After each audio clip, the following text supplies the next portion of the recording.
तर फडणवीसांच्या समर्थनात मुंबईत बॅनरबाजी झालेली आहे। मराठ्यांना पहिल्यांदा आरक्षण देणारे फडणवीस, कोर्टात मराठ्यांचं आरक्षण टिकवणारे फडणवीस। मनोज जरांगेंना भाजपचं बॅनरमधून असं प्रत्युत्तर मिळालेलं आहे।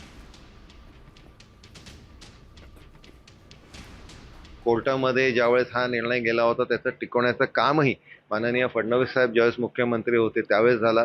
नंतरच्या काळामध्ये ज्यावेळेस सत्तांतर झालं आणि दुसरे मुख्यमंत्री होते त्यावेळेस ते टिकवता आलं नाही।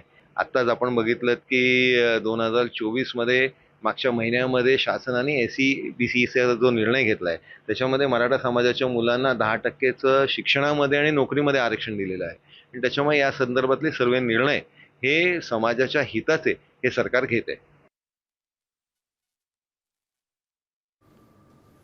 तर मनोज जरांगेंना भाजपचं बॅनरमधून प्रत्युत्तर पाहायला मिळालेलं आहे। त्यामुळे आता जरांगे वर्सेस भाजप, जरांगे वर्सेस सरकार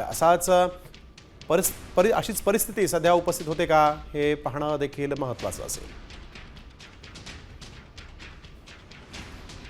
भाजपनं बॅनर लावलेले आहेत। इतिहास हा कर्तृत्वाला लक्षात ठेवतो। मराठा समाजाला पहिल्यांदा आरक्षण देणारे, उच्च न्यायालयात ते आरक्षण टिकवणारे श्री देवेंद्र फडणवीस अशा शब्दात बॅनर लावण्यात आलेले आहेत।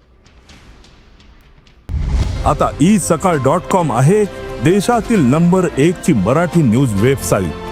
प्रत्येक अपडेटसाठी isakal.com ला नक्की भेट द्या।